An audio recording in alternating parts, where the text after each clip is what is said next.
So we truly want to position ourselves as, I feel like a lot of people say, it's the Rolls Royce of small group training, right? The highest end of highest end. I don't ever say small group personal training. Okay. We just say personal training. What is this facility that you have a smoothie and cafe bar? What is this? How did this happen? When did you build this out? How does this fit into the business? Hello, and welcome to Gym World Worldwide. I'm your host, Mateo Lopez. I'm coming at you from a hotel room in Boston because we are attending the Business for Unicorns biannual meetup. I'm here today with Ben Supik, aka Sputnik. We're having a great time in Boston.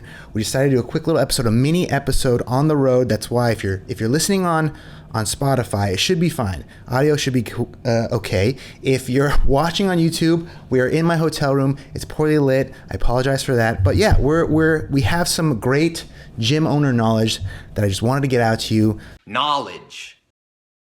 So we're doing it on the road, and we're doing it live, as they say. We're doing it live. So Ben, how are you?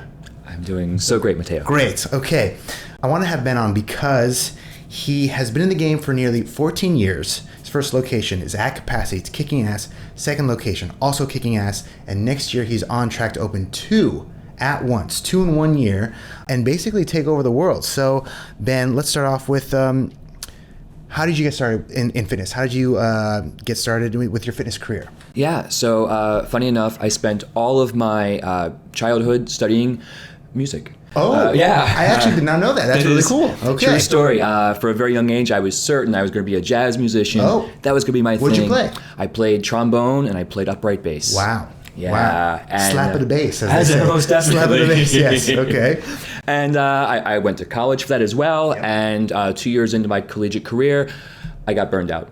And I didn't want to do that anymore, but I had no idea what that meant I was meant to do. So I bounced around into just about every possible course, trying to find something interesting. And on a whim, I took Intro to Exercise Science. And up until that point, I'd never set foot in a gym. I was not a fitness person. I thought that gyms aren't for me. You're kind of lucky that they had that as an option. A lot of colleges don't really have exercise for bachelor's or undergrad. So that's pretty cool. Okay. Exactly. Yeah. And so, but the minute I came in, it all of a sudden it connected all the dots. It was like, oh, science. I know science. Right. It's chemistry and biology. Right. And these mystical principles of exercise all of a sudden were made clear. And it changed my life. I started working out. I felt better. It just, all the good things, right?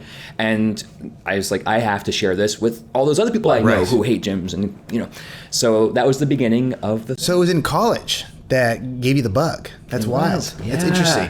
I mean, did you find that I guess because I came from the CrossFit world, right? And so for me, it was like, I know the true way. It's back squats, it's the bar, it's deadlifts, and I found that I took a couple, not exercise science courses, but there were a couple PE type S coaching classes that I could take. And yeah, I just was like, no, this is the old way. I'm doing the new way. Did you find that to be the case or no? It was kind of in line with everything you're doing now, I guess. Kind of, yeah. It was almost like since I didn't have an athlete's background or a workout background, I learned the principles of Newtonian physics first, and then applied it to the human body rather than, I've learned since then, a lot of my contemporaries have sort of done it the other way around. It's the modality first that they kind of fell in love with, and then they're like, oh, let me learn more, and then you do the science stuff, right? Exactly. Yeah, okay. Yeah. Well, that's awesome. Okay, so then after college, what happened? I worked for Big Box Gym, Yep. And as a personal trainer, I worked my way up a bit. And a couple years later, it was my job to train all the trainers. All the new hires had to go through me first. And it was fine. It was great. But the more I learned about gym management, the more I realized the Big Box model just does not have their incentives aligned with their clientele. Right, sure. And eventually it was like, there's got to be a better way. Yeah. And started sketching ideas for just a different sort of model, which would ultimately be small group training, non-membership, non-general admission type stuff. What year was this? Where are we talking? How old were you? So I left that job in 2009. Okay. How old were you? I was, late 20s. Late 20s. I'd have to do the math on that. Still a young gun. Still new. For sure. Still new to the game. Okay. Yeah. So did you save up from your big box job in order to get your own spot, or did you take out loans? How do we get started? So, when I decided to make the switch, I left my other job before I even knew I was definitely going to do my own thing. I just knew I wasn't going to do that anymore. Gotcha. Okay. So I left, and I was very fortunate that a handful of clients went with me, and we were sort of just subleasing space and doing this thing. And one of those clients who I helped, have a lot of success with his goals, he said, "Hey, I got a little bit of cash. I'd love to support you. I'd love to fund this." Okay, Right. great. And I said, "Yes, please do that." Yes, please do. Yes. I would love that. He's like, "How much do you need?" I was like, "I don't know, opening a training gym, like $20K should do it." 20 grand. It's fine. It's enough. Yeah. Turns out. Maybe for the equipment. Maybe. If it's just a set of dumbbells and a rack. Yeah. Yeah, it was so, but we value engineered it. It was a one room space. It was one complement of dumbbells, a couple benches. That was it. And but it was a great exercise in what do we really actually need to serve our clientele, and we got it done with very little, and built from there. And everything else since then has been self-funded. So, what was it like in the early days, and when did things kind of start to, for full context, Ben, in some months has like 85K in top line revenue for this original location. So how did we get from the startup, scrappy 20K version of the gym just to start it up to where we are now? Like, what was it like in the early days, and when did things start to change and shift for you? Yeah, so in the early days, it was actually one-on-one training. As a sort of purist there. But I remember, money was tight, right? I mean, we just had a handful of clients, and somehow, some way, Alan Cosgrove's Reps to Revenue course came across my inbox. It was $300, I remember, and that was blood money. It was like, oh, I don't know. That's a lot. Right. That's a lot. Yeah. And but thankfully, I pulled the trigger, and that course changed everything. It was my first sort of experience with sort of this gym professional ecosystem. And one of the first things it says is you got to go small group, stop training one-on-ones. You got to put them on membership-based contracts, right? And so I just said, sure, let's do all those things. And I'd say it was a big change, but there wasn't that much prior, so there was not like a lot to mix up. What was the size? Like, how many clients did you have at this stage? Probably like 20, maybe 30. Okay. We were about a year and a half in, and zero marketing. It was just, if we do great training, it will come. If we build it, it will come. Right. Yes. Yeah. They do not. Yes. Yes. They do not, gym owner. They do not. Okay. So you shifted the model. Correct. Okay. Yes. And so what was it? What were the size of the classes? How much were you charging back then? And when did you start to maybe charge a little more? Right? Yeah. So initially it was we were just selling packages of one-on-one training. When we switched to small group, initially our price point was average payer was about $25 per session per person. And we went through a 3-month period where like this week it's 4-on-1s. This week it's 8-on-1s. We tried a little bit of everything, right? 6-on-1s was the sweet spot for us. Okay. We locked it in ever since. And we were again around that sort of $25, $28 price point per person per user on an annual contract for probably a couple years. Margins were okay, we brought in maybe a part-timer or two on staff, and fast forward another handful of years, we caught lightning in a bottle, just got lucky with, do you remember Thumbtack? They're still out there. Yeah. We were a very early adopter by chance. They're You could find personal trainers on there. You could find people. Yeah, okay. Well, in 2015, we were the best personal trainer in the United States on Thumbtack. Wow. Just because it sort of perpetuates, right? Like you get great reviews, which bumps you up higher, which gets great reviews. We got invited to their like national symposium in DC and stuff. It was this whole thing. And so wait a second, how do you become the #1 personal trainer on Thumbtack? How did we get to that point? Yeah, so step one, be one of the first personal trainers on ever the platform to sign up, right? Sometimes it's timing, gym owner. Sometimes it's timing and a little bit of luck, but it's right place, right time. Right. Okay. Second thing is we did all the things. They're like, for a couple bucks more, we'll do a background check and verify you there, and we'll verify this. We did all the things. Took advantage of all of their tools. Right. And when we signed on, even though it's supposed to be for individuals, we signed on as, we're the gym, Activate Body, where Ben Supik trains, versus I'm Ben Supik the trainer. So I think that made us look different, maybe a little more professional than our competitors. And we went really big on, if you liked it, please give us a review. That we figured out early. And so Thumbtack algorithm really liked reviewed doing. people, right? And so they would bump us up. And so Thumbtack was just pushing us to the top of their list for every inquiry. And we had more than we could handle. And that took our single room space, running 1 6-1 group at a time, to the limit, to the gills. By 2016, maybe 2015 even, we were, over the course of 1 year, just went to capacity. So something y'all can take away from this, Gym Owner, is it's maybe too late to become the #1 gym on Thumbtack. Like maybe that time has passed. But I think the lesson there is if you are using a tool, your Google Business Profile, for example, the platform likes it when you use their platform and likes when you take advantage of all the tools that it's giving you, right? So if you want to be #1 personal trainer on Google Maps, for example, Google likes it when you post a lot of photos. Google likes it when you use their posting feature to post like a 14-day trial offer, whatever it is. Google likes it when there's lots of reviews and activity. Google likes it when people click around on your Google My Business profile, like at the photos, on the reviews, on the website thing or whatever. So if you have a platform like that you're using to publish yourself online, take advantage of everything that platform has to offer, and the platform will reward you for it, like it did with Ben. 100%. Okay, so, wow. All right, so you got some notoriety being on Thumbtack. I guess, how did you, because you could go viral, like maybe if you were early to ClassPass, or you were, a Groupon would be another one from back in the day. Like, with that much volume, I think you sometimes run the risk of maybe getting some bad reviews, right? You're not pre-qualifying the person who's coming in necessarily. So how did you ensure that everyone who came in had an awesome time? I wish I could say this was a strategic decision. Yeah, right. But we just said, we operated with almost no margin. We just said, we're going to overstaff, give everyone 1 million touches, handhold every person more than they can stand, and ensure they had a great time. And if they didn't, we were going to change what we had to make sure they had a good time. And then the minute they did,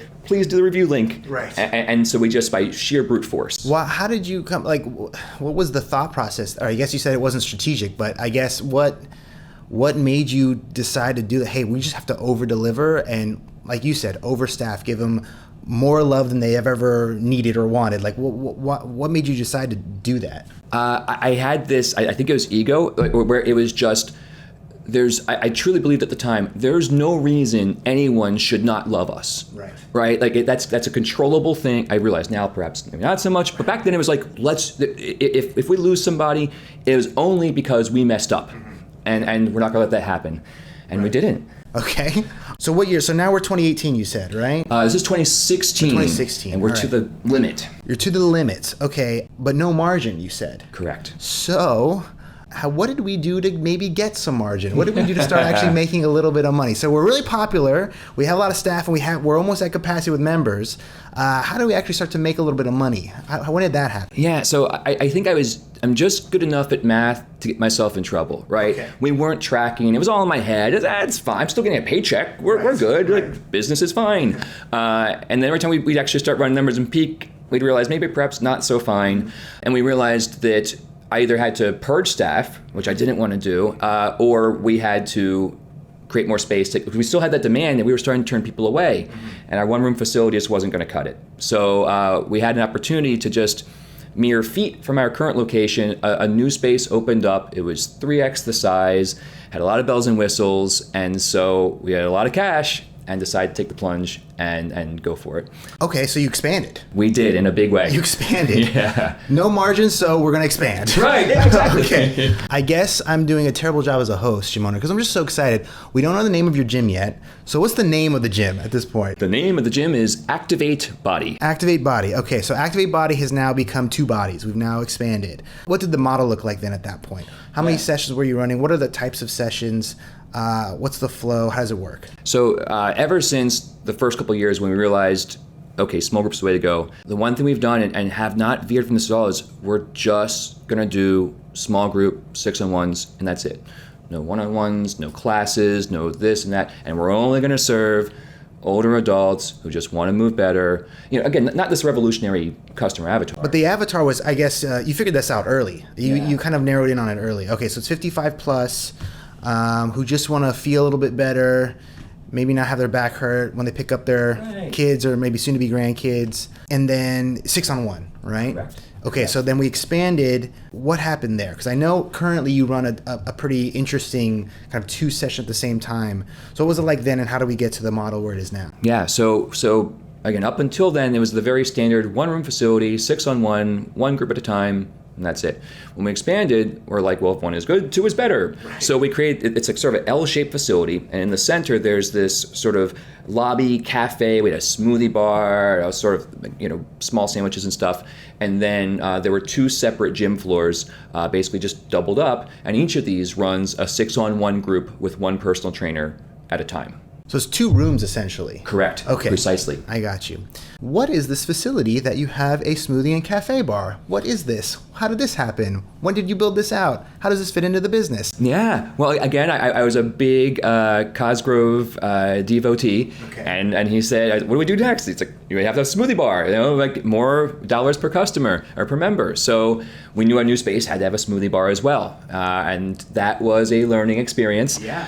What was the build out for that? What did that take in terms of permits, cost, staffing it? How did we get that off the ground? Yeah, it took a lot of things, and I had no idea, right? I didn't do my homework. I was like, yeah, how hard could it be? It could be hard. So it can be hard, gym owner. Because now you're talking about food permitting and inspections and fire marshal this, and just we, all the things we had gone through years ago with opening a gym were like 4x'd in terms of complexity. But we just tried our best. At that point in time, we'd also raised our rates for the first time, and significantly. So all of a sudden, we started having a lot of cash. Okay. So we used that to just hire more trainers. So I had to basically focus on the cafe for a while and get that thing running. The biggest challenge there was realizing that cafe staff are different than career fitness hires, right? They're just sort of very transient. They don't really need the job, and there's a lot of turnover. There were a lot of lumps we took there just figuring out how to make that really work for us. Yeah, I mean, I can't imagine. That's a totally different skill set, as you said, a totally different, you have client avatars. You also have like avatars for who you want in your gym, your culture, your hiring. You had to learn to be a restaurant manager, essentially. Right, exactly. When you're just trying to also get a handle on gym owning. Okay, so we have the cafe, we have the 2 rooms, we raised our prices. And what year is this now? So we opened that on beginning of January 2017. So we're about a year into this, and again, we're still doing great with Thumbtack, and we're just skyrocketing at this point. We had double the space, and we were filling it up quickly. Things were going great, and then mid 2018, Thumbtack was sold. Right. Algorithm changed, okay. And all of a sudden, it just dried up overnight, and we had all our eggs in that lead gen basket. So gym owners, this is what we call in the story conflict. You want conflict, you want a little bit of drama, because otherwise if Ben was just like, yeah, and then I raised my prices again and I'm happily ever after, and I was at capacity, and that's how you make $85,000 a month at one location, it wouldn't be cool. It wouldn't be a cool podcast. It wouldn't be a cool episode. But yes, so the one lead source that Ben had disappeared. And that is why, gym owner, you should have a couple lines in the water. You should have a couple ways in which you can generate some lead flow and acquire new customers. Referrals are important. Organic marketing is important. So there's a lot of things you should be doing. Other poles in the water, as we said. You must unlearn what you have learned. Hey, gym owners, are you looking for a way to generate more leads, close more sales, and increase client retention? Introducing Kilo. We are a software company that gives gym owners the tools they need to increase revenue and run a successful gym. With Kilo, you get a beautifully designed website to capture more leads, an integrated marketing automation platform to increase sales, and our gym management software, so you can add new client memberships, process payments, and organize your class schedule. If you're ready to upgrade your gym management software, book a call at usekilo.com. So, Ben, what happened to the business when Thumbtack disappeared? Yeah, we panicked. Okay. So, thankfully, we've always had wonderfully low churn rates, right? That's kind of been like the thing I think we do very best. So we just kind of leveled off. 2018 and 2019, we weren't gaining, very, very slowly, occasional random referral that we didn't ask for, but at least we weren't losing anybody. And so we were like, well, what do we do? I mean, we sort of went panic, and now we're like, okay, we got to call in for help. And we started reaching out to different coaching groups and consulting groups. And 1 year later, 2019, we found Business for Unicorns, and that helped us get things back on track. So mentorship is important, gym owner. If you need some help, ask for help. Not all of us can always, like Ben was saying, when he hired for that first coach he had, $300 was a lot back then. And, sometimes you have to, take a swing, but it is important to ask for help when you need help. All right. So you got some mentorship. What were some of the things that you learned from BFU, from Mark Fisher, from Keeler, and the rest of the squad that you started to implement in your business, and that started to change things for you? Yeah, by far the biggest thing was you have to invest in marketing, right? And again, that even here we were almost 10 years in, and it felt so scary. Like I have to spend money just so I can make money. What? This is I was weird. on Thumbtack before. I was number one. What happened? I was on top of the world, man. And sure enough, marketing works. And so working with them to learn, how to identify where to invest that cash in different marketing options, to put multiple lines in the water, to do things like internal and external. And granted, it wasn't overnight, but we spent 2019 implementing these things, and they were really working. And so we went into 2020. And then what happened? And then what happens? We started to fix I guess before we get to 2020 and then beyond, maybe we can get a little bit more specific. So what were some of the strategies? And I guess, how do you attract this avatar, this 55 plus? Like, what are you doing to get them interested in coming in the gym? Like, what are the kind of the offers you're running? What's your branding? How are you speaking to them? What were some of these strategies that you took, in 2019 prior to 2020? Yeah, it was getting kind of frank with our avatar and sort of leaning back on, I was once like you. And because for the longest time, by now I was, a decade plus in my career, I'm a trainer, I'm a fitness guy. Right. And I think maybe leaning into that a bit, like, I'll show you the way, I know him. And it was fine. It wasn't bad, it wasn't great, but sort of getting really frank and identifying, okay, like, first of all, let's niche down. Because back then, while that was our avatar, that was our wheelhouse, externally, we were still saying, we'll take anyone. We're great for everybody. So it was like you had an avatar, but you didn't really have an avatar. Right. It wasn't identified. It just sort of was out there. Okay. So certainly changing all of our external marketing materials to say, like, this is who we want to speak to. If you're this person, we can help you. This is what we do. You are who we serve. That was big. And again, it felt scary initially because I'm like, but what about if they're under 55? Right. Like, don't worry, they'll still be there too, But again, lo and behold, it worked, right? So what were some of the things, like, what are you saying on your social posts or on your website? What were the changes in your language, or maybe, again, like the offers? How do you get these people interested? Yeah, so the very first thing we did, and this is also, I think, let us dominate and get a lot of traction on Thumbtack even before that, is I don't ever say small group personal training. Okay. We just say personal training, right? I'll say apples. Now there's green apples and there's red apples. And if you ask me to specify, I'm not keeping it a secret, but I'm not going to be like, just so you know, they're green apples. Yeah. Right? So we say you're going to get an apple. All right. So we were big into LBOs. We would start off with a low barrier offer. Usually, I think back then it was $99. Unlimited personal training for a month. Oh. No membership required. Oh. We took a bath on that, right? I mean, we purposely would lose money, but we knew we could convert at a high enough rate, and the LTV was big enough on the long term. It was worth it. And did you ever encounter, I think I know the answer to this, but did you ever encounter, like, hey, wait a second, this ad or this post I saw said $99 for personal training. I'm going to be in a small group? Like, did you ever encounter that kind of friction, or no? It's really not. Or was it really just... Oh, yeah. Oh, you did? Okay. We did. We sure did. So how did you overcome that friction then? Yeah. I'm a big believer that, look, I'm the expert and you're not. And you have to go into that conversation saying, look, in my opinion, professionally, you will do better in small group than one-on-one. Well, you said personal training. Yes, personal training in a small group, right? As opposed to personal training done one-on-one. And they sort of, the gears would turn for me. They think... Okay. All right. Okay. I guess it's only $99. I guess I'll try it. Or if you like, we also offer $150 an hour one-on-one training. I think you'll probably do about the same in either. Which works better for you? Yeah, the first one. The first one worked better. Okay. All right, great. I guess how long are the sessions? An hour long? 45 minutes. 45 minutes, okay. Yeah. 45 minutes. So you're packing out the space, you got the cafe, working out the kinks, 2020 happens. What happens? Yeah, I mean, gut punch, right? Yeah, like, yeah. lo and behold, we were in a state where, as I understand it, it wasn't the worst, it wasn't the best. We were forced to shut down for about half a year. And I remember very well, very vividly, that night having a conference call with all my staff, and I said, if you'd like me to terminate you so you can collect unemployment, I will do so. I have this weird idea for sessions online, and if you want to stick around, you guys can split the cash. 3 people said yes, everyone else said no thanks. And with those 3 people, so thankful they You kept the dream alive. kept the dream alive. And from our basements, we were beaming in, Zoom, yeah. doing literally just, and that's the thing, we said, it's still gonna be 6-on-1. You still get.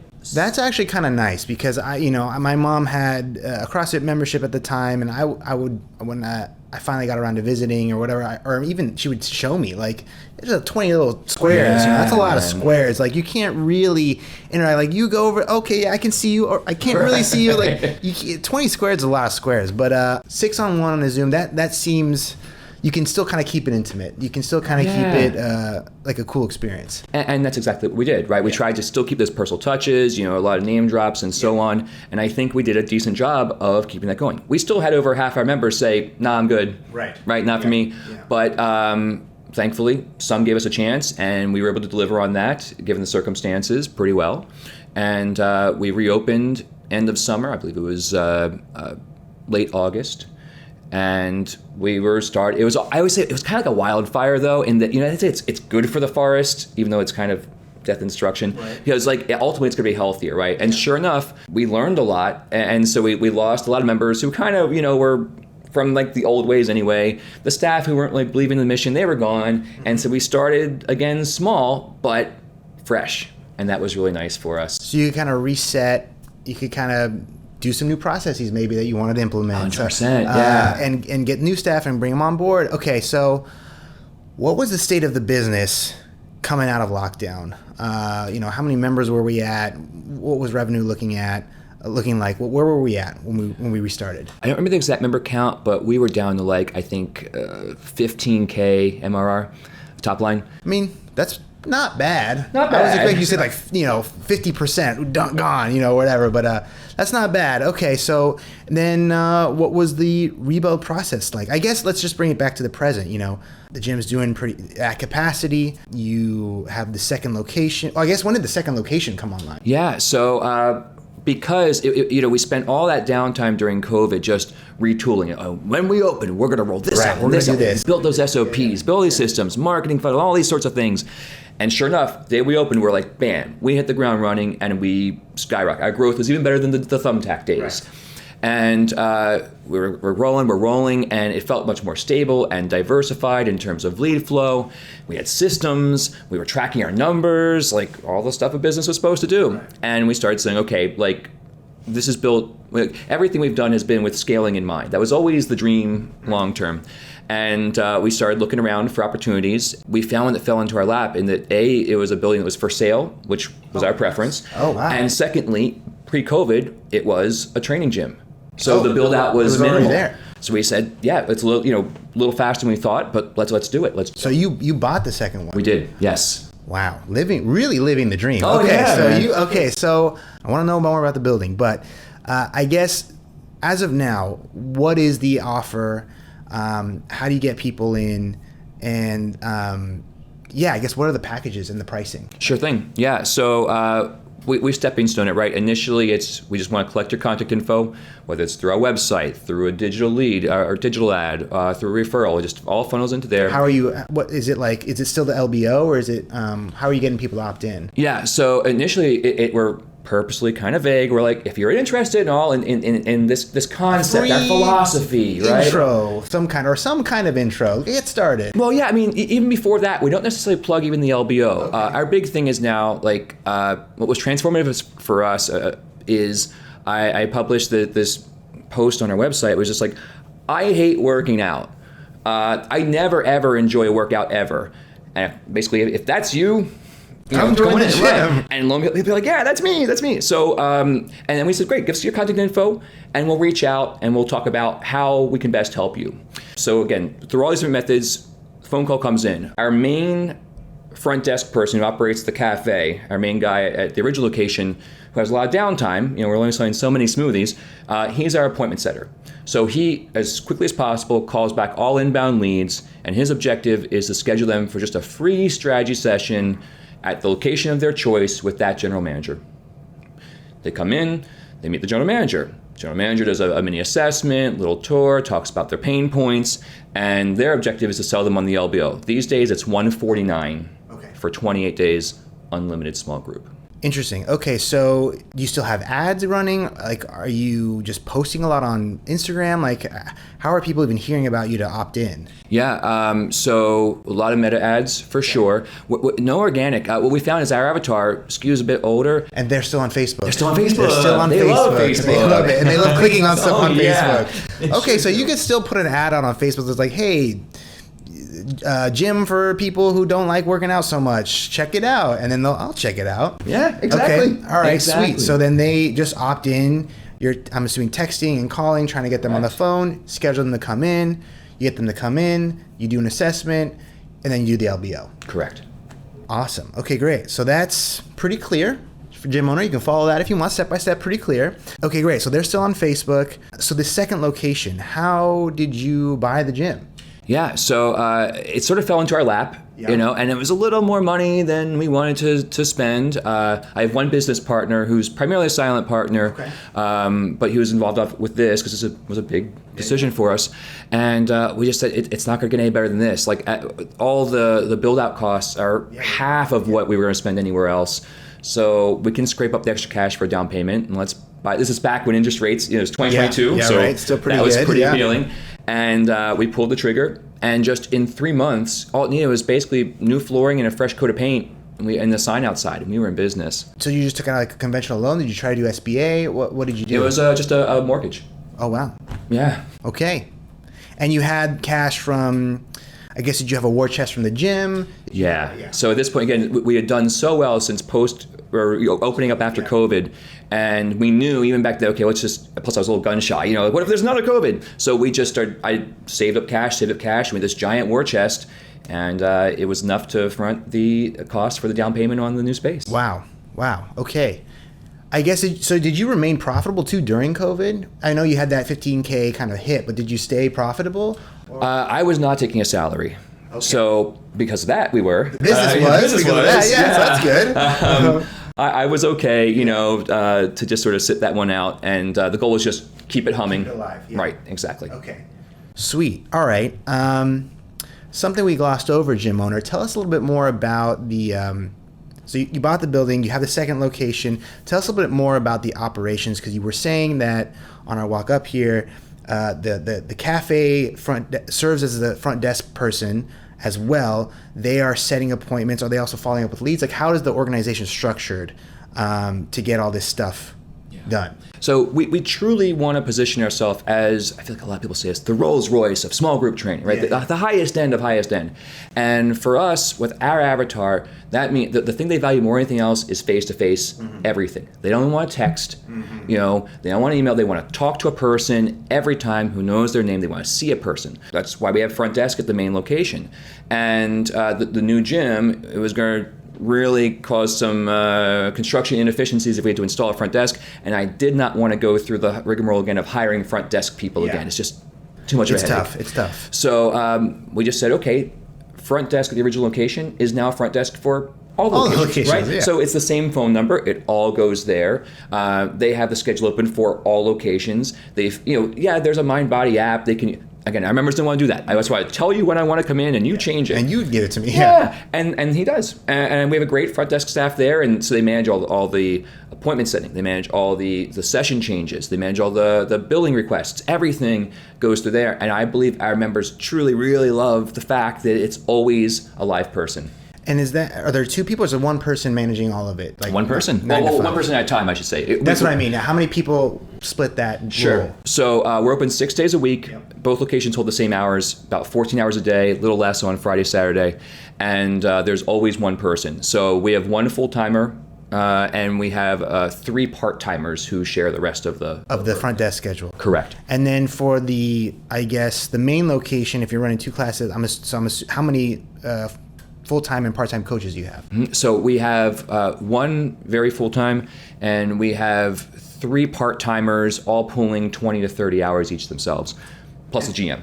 And then the other location, plus a GM. Okay. And then the other location, since you don't have front desk, how is that one staffed? So again, a GM, and right now they're carrying 2 coaches, each around 20, 30 hours apiece. And what does the GM do? The GM's primary function is to service those inbound, we call them strategy session consultations, right? To walk them through the funnel, check in with them throughout that 28-day experience. Really, our target is by the time they're halfway through, they've already signed a contract to stay on. Does the GM coach? The GM coach is primarily as a backup. Someone calls out, someone's out sick, or someone leaves the company, they're going to fill in. But they're not asked to carry more than maybe 10, 12 hours on a typical week otherwise. So their role is really sales and retention in the sense of like that early customer journey. That's right. Yeah, we always say it's like really all the members for that location are that GM's client, and he just has extra pairs of hands to help service them. I kind of like that. Okay, I like that. Yeah. All right, sweet. So we bought the second location.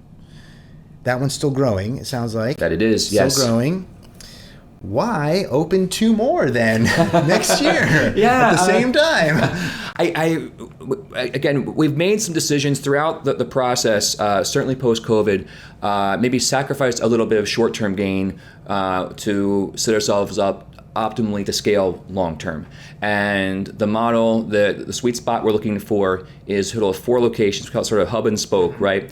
And because basically all locations share the financial burden of that support staff front desk at HQ, right? So right now there's 2 locations sharing that burden, but 3 or 4, now it's shared even more, it's distributed, margins get even better. Right. So we are most efficient financially at 4 locations. So if you have like a HQ and then a couple splinter cells, you can kind of keep your operation costs down because you're sharing, it's all funneling into the main front desk. Precisely, exactly. So then,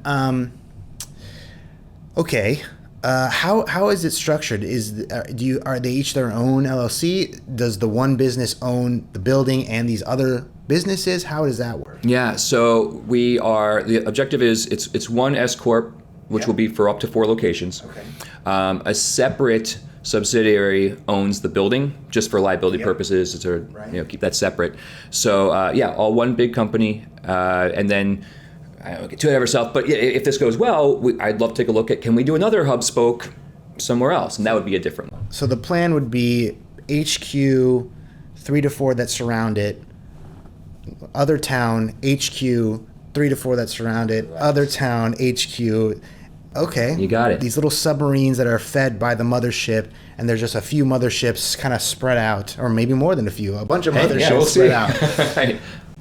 Wow. Okay. Well, I think we can end there, Gym World. I mean, I know there's a lot more we can talk about. We'll probably have to have Ben on, but we have to get ready for dinner. We're going to leave soon. I told you this was going to be a mini episode. So if you want to hear more from Ben and more about how to do real estate and how he's going to open up 10 locations and all these hub and spokes, let us know in the comments. Ben, if people want to learn more about you and your gym, how do they do that? How do they talk to you? Yeah, so they can find our gym, activatebody.com. That's also Activate Body is our handle for pretty much everything with the underscore in between. And you can find me on socials, Ben Supik, S-U-P-I-K, all one word, on all your favorite platforms. Great. And Thumbtack. And Thumbtack. All right, Gym World. Well, yeah, and if you want to talk to us, leave a comment in the YouTubes. Give a like, give a subscribe. Same with all the other podcast stuff. And we love you. We're going to have fun in Boston now, and we'll see you out there. Bye-bye.